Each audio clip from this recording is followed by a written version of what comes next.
Good evening, everyone, and welcome to this Morocco Sim webinar. It's a pleasure to have you with us for this important discussion on the role of educators in shaping global health strategies, a topic central to strengthening health systems and improving care worldwide. My name is Mariam Fortasi, and I'm delighted to host this session on behalf of Morocco Sim, an initiative dedicated to advancing medical education and fostering collaboration among health professionals and educators committed to innovation and quality in training. Today, we have the honor of welcoming Professor Champion Nyoni, a leading expert in health professions education and a strong advocate for transformative learning in Africa. Professor Nyoni currently serves at the World Health Organization's Regional Office for Africa in Brazzaville, where he leads the Health Workforce Education and Training portfolio. With broad experience across sub-Saharan Africa, he has been instrumental in advancing competency-based education, faculty development, and curriculum innovation, particularly in low-resources settings. His work focuses on developing a competent, community-oriented health workforce able to meet Africa's evolving health needs. At WHO, he leads a flagship initiative to transform health professions education through the design and implementation of prototype competency-based curricula.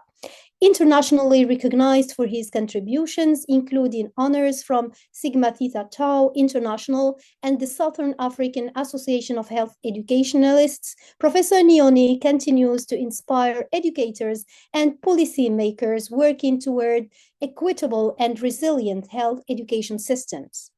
Professor Nyoni, we are truly honored to have you with us today. Thank you for joining us and welcome to Morocco Sim. So, do you think that educators matter in global health strategies? You have around 30 minutes to share your opinion on the matter. The floor is yours. Presentation mode. Now, yes, fine. Is it a presentation? Okay. Thank you very much. It is an honor to be with you here online in Morocco. I really wish I could have come directly, and I'm sure something will be organized to see your beautiful country and to meet everybody in Morocco. So thank you very much for having me, and I hope this becomes a useful discussion for all of you that are on this call. Again, lovely to be around, and your country has a fantastic and wonderful history, resilience and commitment to advancing health professions education. And I mean, it's well recognized in the region. And over the years, we have seen some deliberate reforms in health professions education in Morocco, issues around expanding your medical and nursing schools, the introduction of competence-based approaches to education and simulation-based education. And I mean, this particular platform is an example which is, second to none, I guess, if you compare it across the African region. So these kind of ambitions around the growth of health professions education are shared not only within your borders, but across the African region. But as more we see this growth and these innovations in education, wherever you go, for example, in your country, in Rabat, in Brazzaville here, you go to Nairobi or Dakar, there's often a question that keeps surfacing and quietly but persistently. When we read our national health strategies, our workforce plans, and even the frameworks around universal health coverage, around digital health, or even in curriculum reforms or simulation, how often do these reforms or these strategies mention educators? And if they do, to what extent do they speak about educators? Or do we eventually just see educators at the end as this inevitable afterthought? Educators must be developed, to support the transformation. So even if we hope for competent graduates for self-care and resilient systems, we still see and still hear educators mentioned merely, but just as an afterthought. And this is part of the setting for what we're going to discuss about this evening, specifically looking at the invisibility of educators. The WHO projects that by 2030, we will be facing a needs-based shortage of more than 11 million health workers globally.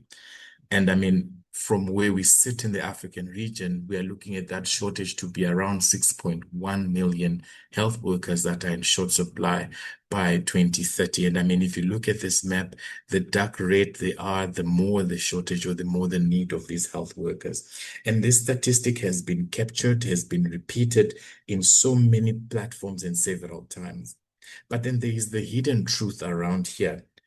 Within that number is even a deeper shortage, one that hardly anyone counts, and that's the shortage of educators.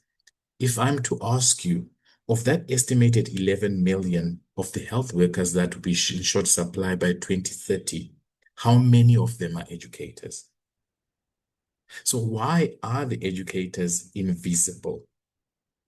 And the reality is that the systems that we have built are focused rather on rewarding what looks immediate. For example, it's easy for us to count the number of doctors, the number of nurses, the number of midwives. It's easy for us in the systems to track service delivery indicators.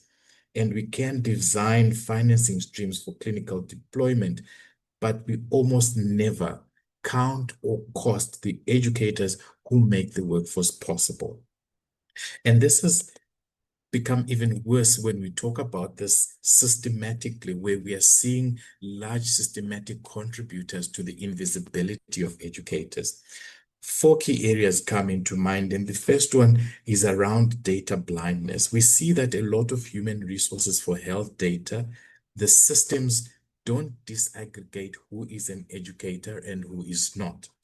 A lecturer, a clinical supervisor, a mentor, all of these roles disappear into the national headcounts, and they only remain as just a nurse or just a doctor without those other roles. You would also find that when it comes to budget priorities, ministries of health across Africa, across the world are also under pressure to show immediate service outputs. So they eventually relegate educator investment into a luxury pile. So even those that could focus on their development, it's only after an external funder or an external partner with some sort of agenda comes in to support that. But often you'd find it quite difficult to find a line item or budget within the health system that focuses purely on educator development. Also, we see a big challenge around policy framing, where most strategies and practice actually preach or treat teaching as a secondary function or an expected function of health workers. So we're not seeing teaching or educators as a profession or a specialized skill. So it's often, by the fact that you are a health worker that underwent an education system, you should be able to teach. It's assuming that just because you have used a service, you should be able to provide a service, which is often not true. Experience as a consumer does not equal expertise as a professional. And also, we struggle in so many spaces to even define who is an educator for us to get an indicator for data counting. When we say an educator, what do we actually mean? Do they have to have a qualification in health professions education? Is it only when they have a master's degree or a certificate in health professions education? Or should they have just attended an orientation activity about teaching to call them educators? Should they have completed a fellowship? Or just being in an institution and being appointed as a lecturer makes you an educator, and that can be enough for us to define and count. So we still struggle to get to the grips of how do we then frame the definition of an educator for the systems to be able to pick that we are asking for the right person. So usually with this combination, the outcome is that educators are then not planned for, they are not funded, and their development is limited. And yet they become an essential pivot for all these workforce strategies in which they turn. Let me share with you a personal story, and this personal story comes about how I grew to be within this field in education. To be quite honest with you, I did not set out to become an educator or a teacher or anything in that particular space. My training was in the clinical world. where, the outcomes are measured in vital signs, the outcomes are measured in health outcomes, and not issues around lesson plans and assessment. But I had this deep love, this unexplainable push to teach. So I find myself most of the times explaining things and finding ways to make somebody understand, be it a patient or a student with me. So for some reason, I migrated into education with zero background in pedagogy. I did not know any single theory, no training, just raw enthusiasm. And I was appointed purely because I had a qualification in my discipline and not necessarily in education. And there was, I suddenly found myself with about 50 students that were expected to be shaped their futures in the space and in a rural institution. And I did not know what exactly I was supposed to do. But if you can ask myself, how did I cope? And I'm sure that's how some of you cope. I did exactly what many new teachers did, I imitated what my teachers did when they taught me. And this was, I read the textbook the night before, I type those notes onto the PowerPoint slides. The next day, I'm standing there, clicking through the slides, reading line by line with my students. And then when it came to assessment, the culture at that time told me that, a good teacher is a tough teacher. So I became that teacher that surprised students with impossible questions. I wore that badge of being, I'm a very difficult examiner. And, I sort of enjoyed it a bit, but I started to see that my modules were feared, and I thought that fear equaled respect. So there was polishing a whole identity as this no-nonsense tough educator, PowerPoint by PowerPoint, test by test. But then suddenly something changed in our country. One day we had a national initiative that landed on our desks. There was a major reform for health professions education that was underway. This was underpinned by the fact that our curriculum and our programs were seen to be very content heavy, very hospital focused.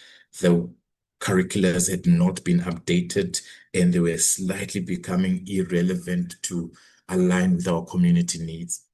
And at that stage, we had to transform our work, our models into competence-based curriculum or competence-based education. And the reason was clear and it made sense.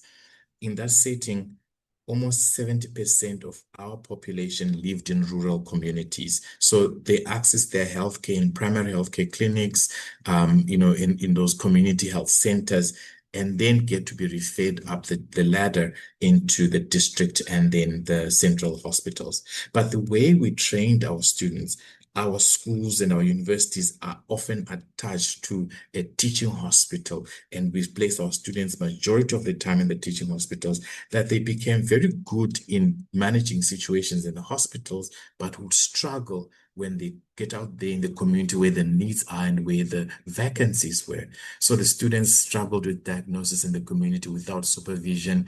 They struggled with even just the referral pathway, that sometimes conditions complicated if they could have just referred earlier. So we really had a strong reason to reimagine how we were training our students, that we adopt an approach that makes sure that they are trained in the right approach. So it made sense that we needed to rethink the process. So our journey began, we started to reimagine outcomes of the program. We started to experiment with student learning, centered learning. We had to rethink how we teach, the facilitation methods, assessments of students, what resources and systems that are needed. But here's the catch. So this process was led by a consultant with deep expertise in competence-based education and also within the African region. But most of the times, we, the local educators, we felt lost, we felt frustrated, and we felt unsupported. I remember walking out of some of the meetings and I was thinking, what does this even mean for me on Monday morning when I wake up and I have to face my students? And then, as with so many reforms, our funding ran dry. The consultant left, the glossary report was printed, and there we were, as the educators in the country, we were left holding the bag. So what happened after that? The implementation became uneven. Even in the same department, you'd find one lecturer saying that I am doing CBE, while the other person in the next office teaching the same students in the same program, they're teaching the way that they always did. Across the institutions in one country, the disparities were right in your face. And this was clear that there was no sustained professional development, no ongoing support or ongoing systems to support the educators. And during that time, I think also driven by high frustrations and migration, we also saw a lot of staff turnover. Some of the educators that had gone into these workshops migrated elsewhere, and the new teachers that came in to join the institutions simply reverted to their old ways because that's all they knew. So what we saw in front of our eyes was that this new curriculum and this new program was drifting back to its old ancestor, and exactly what Wilson in the literature describes as curriculum drift. So on paper and in our reports and in our national statements, we're proudly carrying the banner, we're implementing competency-based education. But in reality, we know this was not the case. So for me, it was both a heartbreaking and transformative situation, sort of heartbreaking in the sense that I saw students, I saw my colleagues, and even myself struggling. We were caught in between a bold vision, a bold new vision of transforming our systems and the reality of the very same systems that we're not prepared to support it. But at the same time, the transformative angle of this is when I realized things that were a bit more profound. For example, that a curriculum does not change students.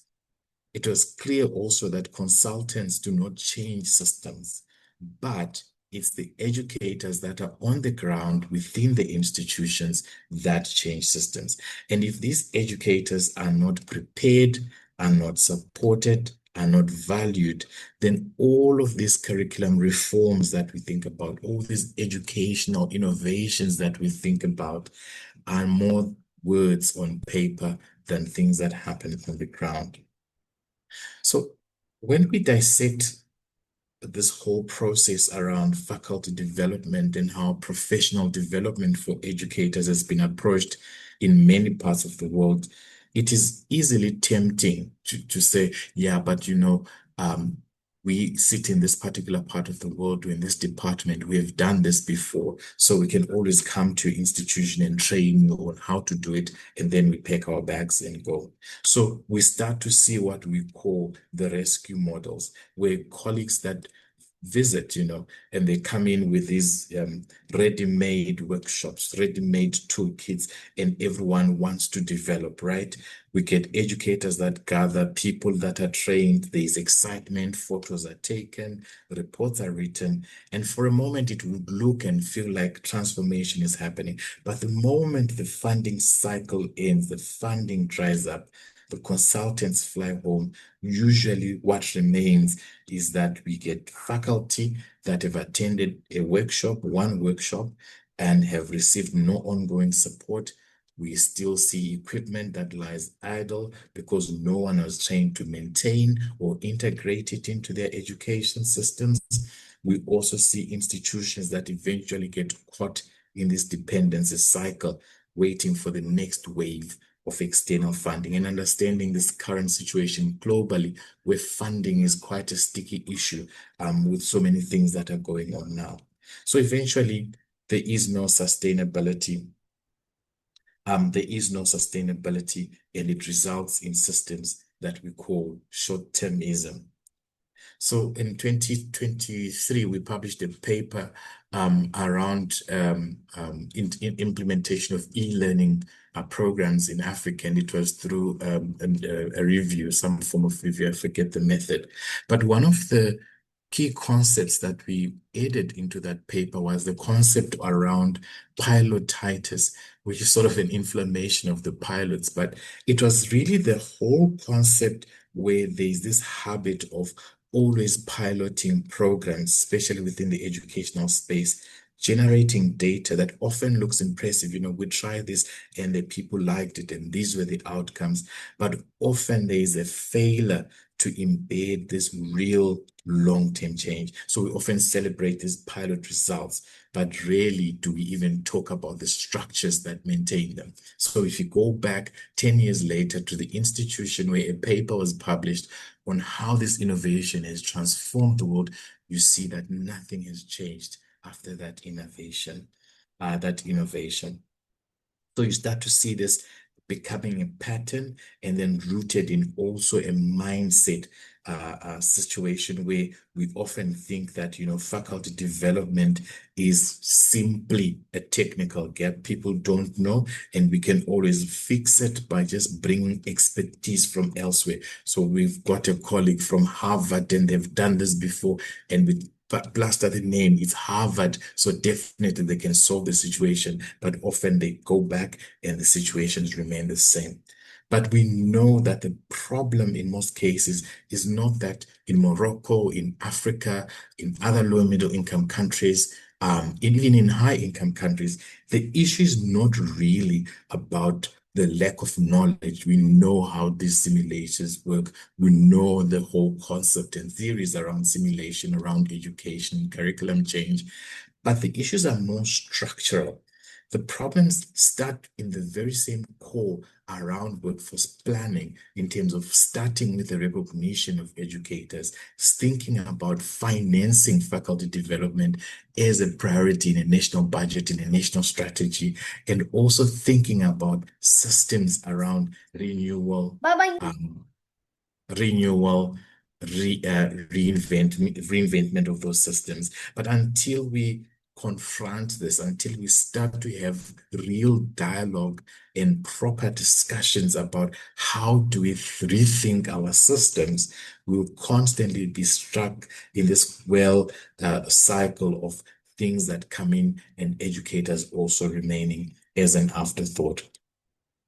With a story that is linked to to that competency-based curriculum change in that country, we also had funding that came in to support that curriculum transformation, and this in time was in the sense of simulation. So the idea was that, simulation supports competence-based education, so we need to integrate simulation within the new programs.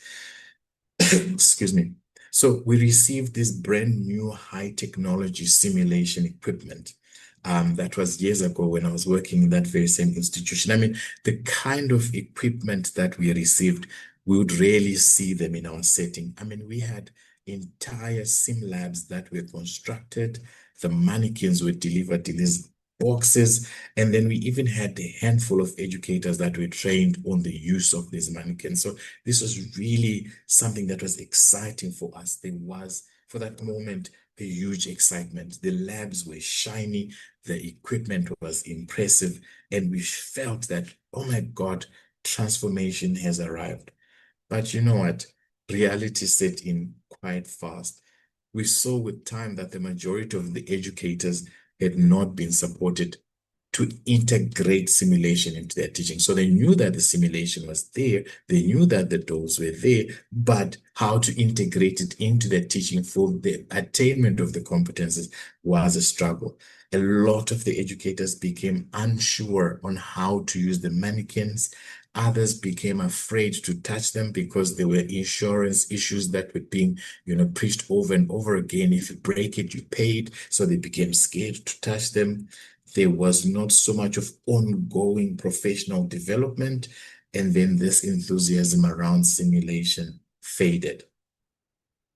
A few years later, I went back to that institution, and I had a different capacity. I was now working with the accreditors, and I had to go through the sim labs to check if these are still supporting education. I must tell you that some of the sim labs had turned into storage rooms. So all the labs that were there suddenly became storage rooms. In some cases, we found that some of the sim lab spaces were converted into offices because the educators would say, we need the offices, we need the rooms more than those mannequins that nobody is using. And in some cases, the mannequins sat in their coffins, untouched, they were gathering dust. And you see how most of these are electronically related. So if they stay there without being touched for a while, the systems get even more damaged. So they stood there as symbols of an innovation that really never lived up to its promise. And again, it wasn't an issue that the educators lacked interest. It was because educators, once again, were an afterthought. The investment was in the equipment and not in the people that were supposed to bring the equipment to life. So when educators are constantly remaining as an afterthought, which is what we see constantly across the world, we start to see the consequences that run deep. We've already spoken a bit about pilotitis, this issue of short-term projects that don't have sustained change. We also talk about fragmentation, where suddenly people see this as a gap. We get partners that come in various countries to support the initiatives, but often uncoordinated with overlapping content, resulting in most cases somewhat confusion within spaces. We also see programs that are supposed to be changing and aligning with the needs of the community, sliding back to their old patterns, and eventually, 3, 4 years later, they still have not made any significant change. We also start to see these false positives where reforms are celebrated on paper, but when we go in practice, nothing has really changed. And then this borders a little bit more around ethical consequences where students are underprepared, they then go into practice and the communities are underserved. So it's such a mere inefficiency, isn't it? That when we neglect the educator, we compromise the quality of care and we compromise public trust. And I think it borders a bit around unethical practice.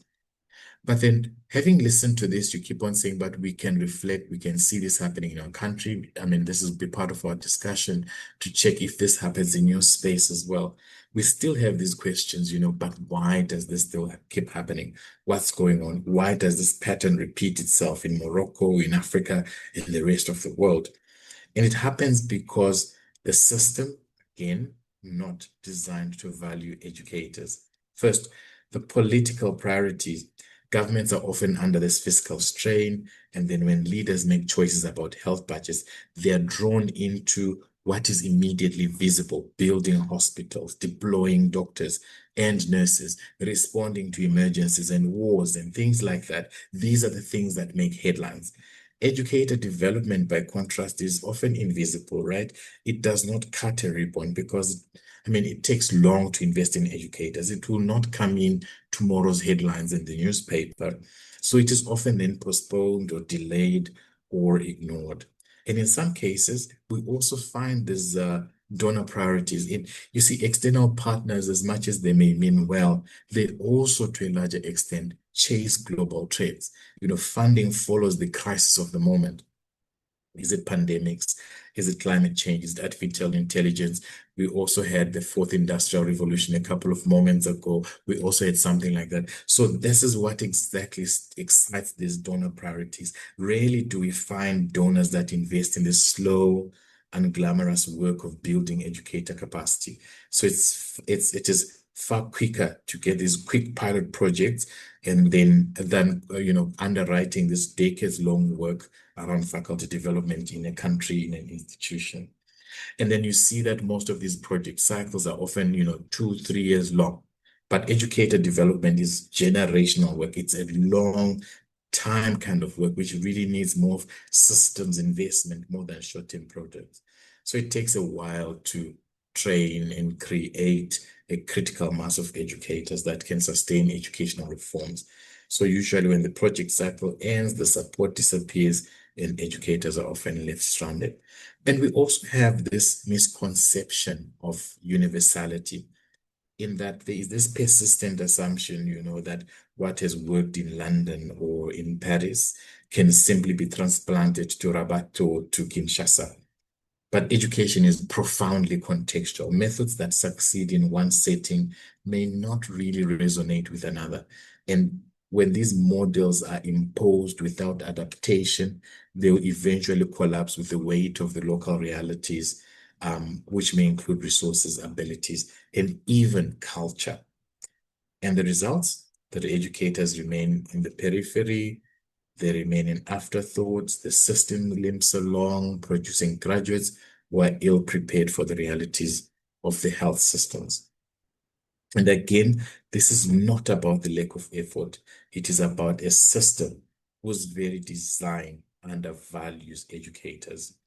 Until we confront that truth, we will keep on repeating the same cycle.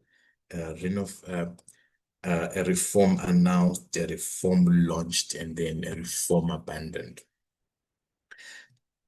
What we think could be done, what I think could be done, what the literature says could be done, what the conversation on the streets says could be done, I think we need to reimagine how we can center the educator, move them from the periphery of being an afterthought and make them become part of the system that works for the educators. And that means we need to just do more than just acknowledge that educators are present. It means that there is need for us to act intentionally, to act strategically, and at every level, to think about what happens in the classroom and bedsides, how they need tangible support, how they need high quality teaching materials, building on incentives for excellence, building tailored continuing professional development that meets them where they are. How do we build and sustain communities of practice like this very one that allows educators to learn from one another and not in isolation? And let us not forget the students as well, that we engage them as co-owners of reforms, clearly communicating that education is a shared responsibility and not a one-way delivery. How do we look at institutions to foster a culture where educators are valued and not sidelined? This means ongoing consultations with educators, rigorous program evaluation, looking at organizational cultures that eventually celebrate success than tolerate mediocrity. Look at how we can move into collaboration as currency and recognition as part of the reward instead of being isolated and only trying to elevate this one department, this one program, this one university, instead of universities, programs, and the institution working together. How do we then think about moving all these projects and all these pilots into systems and policies? This means thinking about transforming laws, transforming regulations, rethinking about financing models so that educators become embedded in workforce strategies. It means bringing professional associations, regulators, political leaders into a conversation to say, this secures the educator's space in health workforce planning. And if it means scaling up what's already been done, that's great. If it means starting from scratch, that's also great. But the point is that we need to make sure that there is center for education. And again, I don't want to dismiss what's already been done. And I'm sure such a platform like yours is an excellent and promising initiative that can strengthen what's happening in Morocco, also expand and share the great work that you're doing to make sure that these efforts are valuable, they don't remain scattered or within your space, but also as long-term strategies. So the real question then comes, before us, and how do we elevate these efforts into policy space so that faculty development is not an occasional activity, but nationally prioritized, sustainably financed, and then systematically integrated as part of health workforce planning? Because unless we answer that question, educators will remain an afterthought. But if we do, we then embed them into the DNA of our reforms. So let's avoid the sidelining of educators. Let's rethink how we can do this and build the educators as part of the very same reforms that we want to see.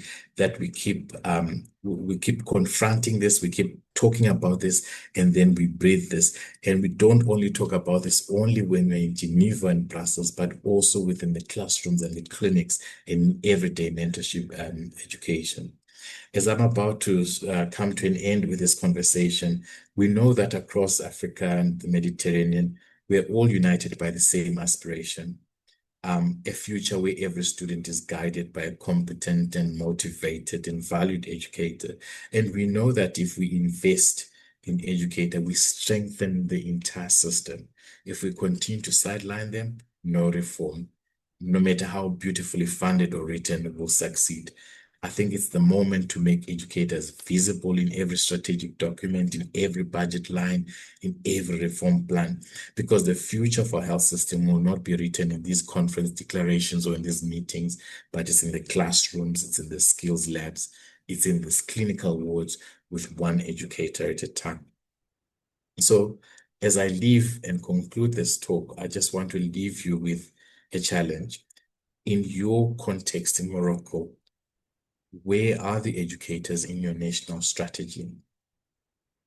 And if they are absent, make them visible. If they're an afterthought, make them central. And to strengthen health systems begins not in the hospitals or in the ministry offices, but in the very same classrooms where committed educators shape competent graduates. And that is where true reforms for health professions education is happening in Morocco, across Africa and beyond. It is a must that we begin. Thank you very much, colleagues, for having me this evening. Thank you. Thank you, Champion. Thank you very much for your inspiring presentation that I already had the pleasure to watch and to listen to you in Amy. And now I had, again, the pleasure to rediscover it again. While waiting for the audience to ask their questions or share their thoughts, I really wanted to, besides thanking you, Champion, you really raised interesting questions. Of course, you could guess for Morocco that the situation is the same, like educators, they're not visible. But I'm really proud to share with you that in the Morocco Sim institution or association, we're working day and night, every day to value educators and to make them more visible than they ever were, especially through all the conferences we're holding. Through now that we have, this is why I was excited in inviting you to attend our upcoming conference, which is HCIC conference, that I see as a aiming at a small scale, contextualized to Africa and to Morocco. I really see this as hope for the future.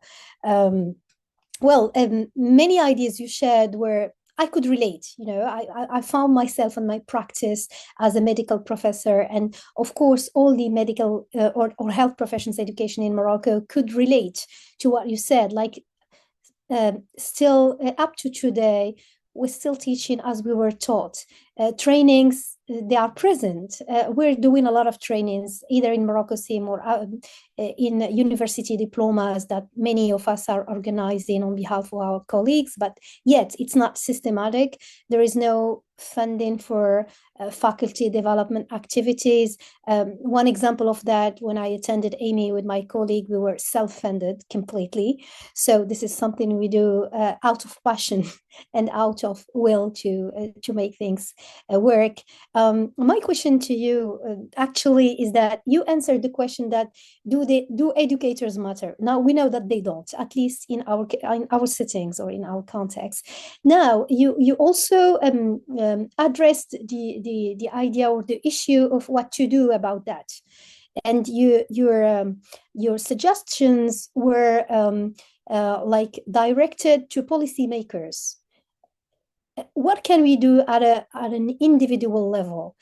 I think that you can feel you can relate to what I'm going to say. All those people who became passionate about teaching and education in healthcare professions in general would I'm not exaggerating if I say would go to extreme lengths to make a difference around them, to make things work, to use their own resources and money, to innovate classrooms, to help students improve, to do some mentorship that would take much of their health, of their time, of the time of their children. Is this really effective? Would you encourage people to keep doing that, or would it lead to some level of, burnout, and then you let down? What's your perspective? I'm interested to know what you think about that. Thank you so much for that comment. And it's a comment that I often get in these conversations around faculty development and impact. And I think the reality comes, and it's a sort of two double-sided sword. The passion is great. The enthusiasm is amazing. It is what drives us. That's why we can sit at 9 p.m. and listen to a conversation about faculty development. Again, it's not like we don't know what we're doing. We know what we're doing. We have the motivation. We are here. And most of the times we have the strength of building a critical mass of people around us. But as long as the policy discussion is not in the center of our conversation, we will lose it, because it will not be mandatory, if I could put it like that, that you, Miriam, in one office, you are doing all these innovations, and your colleague in the next office doesn't have to. They don't feel obliged to do it. It's an underselling to the students. It's an ethical practice to the students. It creates these disparities within the program. And most of the times that sort of demotivates you. Eventually, you become frustrated. You start to see the system is not supporting you in as much as your idea is around let's advance. So unless we collectively come together in such a situation like Morocco Sim and use this to advance the policy discussion. And I tell you, I was an academic before I joined the WHO, and I would argue in terms of papers. I had my research sorted, and that's how I learned how to argue things. But what I've learned recently is that we need to tone our language as academics. And we need to realize that we need to sit in the policy space. We don't have to relay this conversation to the dean or write a paper that should be published in the Lancet. My member of parliament does not read the Lancet. And when I go to talk to my member of parliament, he does not understand interprofessional education or constructive alignment. They don't follow that kind of language. But these are the people that are sitting in the forefront and making the decision. So first, how do we reorganize ourselves that we start to speak in the language of these policymakers? That we move our conversations from just research papers and theses that sit in our libraries to stuff that becomes center when we meet the MP. How do we rethink our conversation as Morocco Sim? What is our argument, and how do we put it forward to the minister? How do I talk to the minister who sits in health financing budget about simulation without telling him about high fidelity simulation? You get where the thinking is. How do we retrain our minds set to start arguing for policy? Because that's where the reforms happen. And when we come together like this, I think we've done very well. We are together. We've got the same mentality around simulation. But now we need to tweak our language, that eventually, Miriam, you don't start taking money from your pocket that was supposed to buy sweets for your kids. Now you're flying to Barcelona to understand that this is supposed to be building the country, and how do we make this an agenda? So I see, yes, it's important to have the individual effort, but it should be building into a more system-wide, policy-driven thing. And us coming together is one thing, but how do we twist our language that we can communicate exactly what we want to the policymakers? I hope that sort of Yeah. touches on what you're looking for. Actually, on a personal level, I'm grateful to hear what I just heard from you. It's reassuring because me, as many other colleagues, I used to be very involved in relationship with students, doing things at a, at the first level. Now I'm less involved with students, and it's something that I miss and that my students miss. And they see, for example, that I changed along with other colleagues. But now we're reinvesting all of our time and effort in advocacy through associations or societies, scientific societies like the Morocco Sim. And of course, we only have 24 hours a day. You can't do it all. So thank you for the reassurance.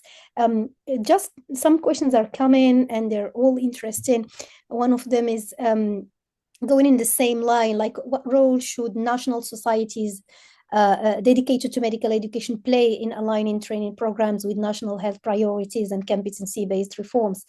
I don't know if you want to comment on that. And so the question, sorry, is about the role of societies. Yes, exactly. And I want to use the Morocco Sim as an example of As a an example. society. Yeah, Yes. yeah. And I think there are two or three things that could come immediately into my mind. Of course, definitely professional development is one of them that centers the function of what we do, that it should be around strengthening, simulation-based education. And I think most societies in the continent do that very well. Everybody runs a CPT. There's always a meeting. There's always this. But there's also an issue around collaboration that Morocco Sim does very well in Morocco, but that's an isolated in open codes because it's only functioning in Morocco.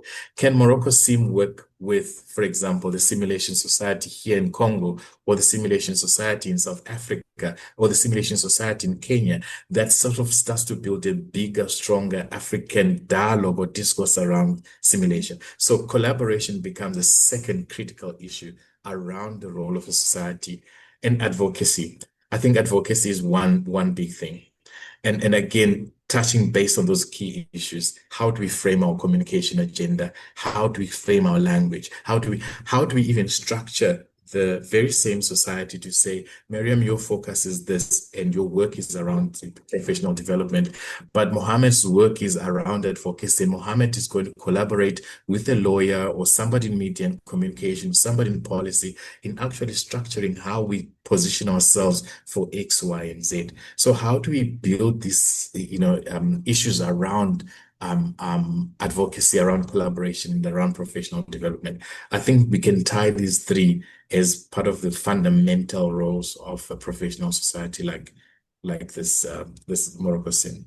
Well, thank you for reassuring again. And I'm really happy and proud to tell you that with regard to collaboration, international collaboration, we already started. We're affiliated to 12 other simulation-based societies in the world. And the last collaboration convention was signed just last week with the Saudi Arabia Society for Simulation in Healthcare. And of course, we're eager to extend collaboration through Africa because we believe that South-South collaboration would be even more meaningful to both of us, because it goes, where it goes both ways at the same level. Let's see if there are any. Yes, there are many questions. Hajar Tawzar, she's thanking you for the interesting communication. And my question is, in the Moroccan educational and health training context, how can communities of practice, both within and across institutions, help reduce professional isolation among educators, especially in regional institutes, and foster innovation in teaching and student engagement? The role of communities of practice. That's a very thick one. It's a very thick conversation. Yeah. And I'm going to speak loosely because I'm not a massive expert in communities of practice, but I believe how they work. I've been a beneficiary of communities of practice in so many spaces. It's been well, we find value in keeping in contact, keeping in touch, and checking on each other, and also advancing a similar agenda.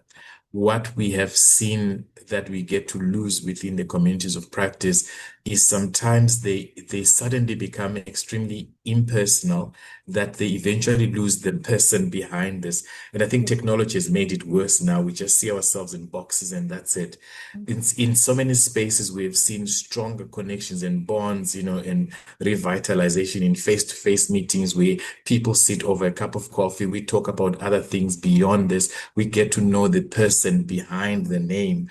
Now I know you've got a son and the son does this, and next time I remember, and that has sort of become sort of a strength-based approach to COPs, to understand the people that build the COPs. And eventually, once the people are at the center of the COP, most of the times there's a bit of more support. You're collectively growing more resilient. And it's easy for me to send you a message, even in the middle of the night, and I'm stuck with one thing and I don't know what to say. Miriam, can you help me with this? And there's sort of, a bond that breaks in. So a lot of the COPs that I've sort of been engaged in, they've become too heavily focused on the subject, which is important, but they've also, forgot that there's a person behind that. And most of the times, once we get to know each other much better, it advances the agenda stronger and we are more resilient, I think. So Yeah. I think there is a role that COPs can play, but we need to structure them a bit more people-centered, more than it is a school of learning, but it is about people's lifelong learning, if I could put it Yeah. like that. Exactly. Lifelong. Yes, thank you. There is this interesting question that I was planning to ask myself, but now it's raising in the audience's questions. In your view, how can the World Health Organization, it's not a question we couldn't miss having you as a representative, how can the World Health Organization actively promote and facilitate South-South collaboration to support the co-development, mutual learning, and acceptation of CBC frameworks across African, Arab, and other low and middle income countries? Thank you Deep for that question. So I'm just going to share with you a bit of a snippet on some of the strategic areas in which the WHO is working on, particularly in the area of education. We we have realized so many issues, and just a slight background. Yes, we still do have uneven understanding of curricula. We don't have a standard space where curriculars are. We have challenges in some of the countries. Our curriculars are outdated. We expose our students to different things, yet they face the same disease patterns. We have challenge in recognizing each other's professional qualifications. So somebody qualifies as a doctor in Morocco. When they come here in the Congo, they have to go through millions of examinations before they're registered to practice. And you still find other countries, for example, South Africa has about 27% of their health workforce that's unemployed, while two countries away, they're in dire need of health workers, and these people can easily be, integrated in that space. So what we're trying to work on as WHO is building a sort of harmonized system. We have started now with finalizing what we're calling the African prototype curriculum, which is competence-based. So in 2022, WHO reaffirmed the need for us to rethink and position our curriculum to be competence-based. So once these curricula that are competence-based are developed, they'll be launched next month. I'll send you an invitation to the launch. The idea is then to move into developing health professions education quality standards that sort of then unifies the entire African continent to say we need to raise the quality of our education to this level. And once we've got the curriculum, we've got the standards, we start supporting the countries in implementing the curriculum and the standards, we want to see some similarity in what happens, for example, in Zimbabwe. If Zimbabwe is using a similar WHO curriculum for their medicine, and Somalia is using a similar WHO curriculum for their medicine, and they're meeting the same standards, then there could be a potential for reciprocal recognition of qualifications. Then that sort of starts to create a seamless movement of health workforce across our continent. We elevate the standard of education. We start to have some harmony in what we teach. Obviously, we face different issues and challenges and contexts, but medicine is medicine. Nursing is nursing. There are these core elements that come across. Yes, I might be dealing with non-communicable disease in one space and the other one is dealing malaria, but we sort of follow similar competences. So the work in WHO right now is trying to build harmony, build the accreditation standards, look at supporting regulatory bodies to sort of embed this in their education systems with a future of, mutual recognition of qualifications, migration of health workers, easy mobility, especially within our African context. Just to add on to this, I like what you're talking about, south to south collaboration. A lot of the people find it even easier to register outside our continent to go and work elsewhere, except in our own continent. And when you ask them, they would have loved to work in Africa. The weather is amazing, Of course, but but we make complicated. it very difficult for us. So perhaps the future is looking quite progressive. We hope that we still pull the resources together and support and get support from governments to push this agenda forward. Thank you. Yes, that would be really amazing. And as part of Morocco, we would love to be part of this harmonization of the curricula across Africa because we're part of Africa. Maybe one last question. I'll just reformulate it. According to your experience, do you think that AI should be threatening medical educators nowadays? I mean, is that because we're all talking about artificial intelligence? Educators are using it to create classes and exercises and even assessments. Students are using it to do assignments. I mean, where where should we situate artificial intelligence? Should we be threatened? Is there a way to adopt it or to endorse it or to work with it without feeling threatened? I think that the quick answer is that no, we should not be threatened with AI. We should sit and actually celebrate and look at how best we can integrate AI into our thinking, how we can make our work a bit easier with AI, how we can, minimize the laborers' work of planning for lessons, looking at this and integrate AI in making our work a bit easier. And I think it actually has a potential of freeing up a lot of time. We struggle with educators with time. We always complain about the large classes and all of that stuff, and how all of this burden that is, replicating classes doing this can be actually handled by AI. And we focus on the real stuff, patient interaction, the communication, the soft skills that we often call soft, that really need a human touch, that we have lost in the process because we are constantly busy.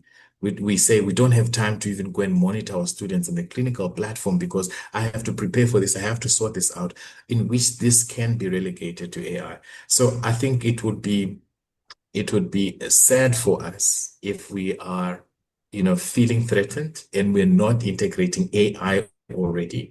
I think we will lose a great opportunity. And by the time we catch up, I think the world would be miles away from us. So I really think that embedding AI should be the beginning of where all of this is going. All these curriculum reforms, simulation, all of that comes in, within the AI space. There are certain models that I think are coming out very nicely. I mean, the AI world revolves every day. There's always something new coming up with AI.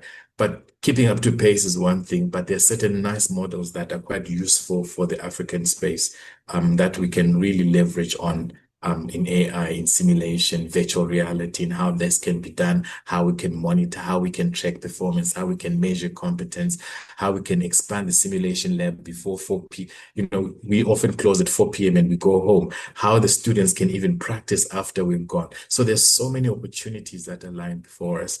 I think we just need to really strategize on how we can leverage on that in strengthening our education practice. I'm actually excited for AI. Okay. Yeah, that's reassuring again. Okay. So I would have loved to prolong, but we don't have enough. But I think it's time to wrap up. I would love to thank you again. Maybe I'll just read a comment that I liked and use it to thank you and to wrap up the session. Where was it? Yes, here. Thank you from Dr. Yamama Amar. Thank you for this amazing lecture and for sharing with us your very inspiring thoughts, which made us have a bigger perspective and inspire us to think out of the box. Thank you again for accepting our invitation. And I can't wait to meet you in person in our upcoming HTIC conference. And it's my pleasure to announce to our audience that you'll be present with us, inshallah, next March to deliver maybe another conference or another perspective. Thank you very much for being with us today. Thank you all and see you in our next webinar, inshallah. Thank you very much for having me, and good night to everybody. Good night. Bye-bye, Champion. Thank you. Bye, Mohammed. Have a good one. Okay, thank you very much. Bye-bye. It's a pleasure. Bye-bye.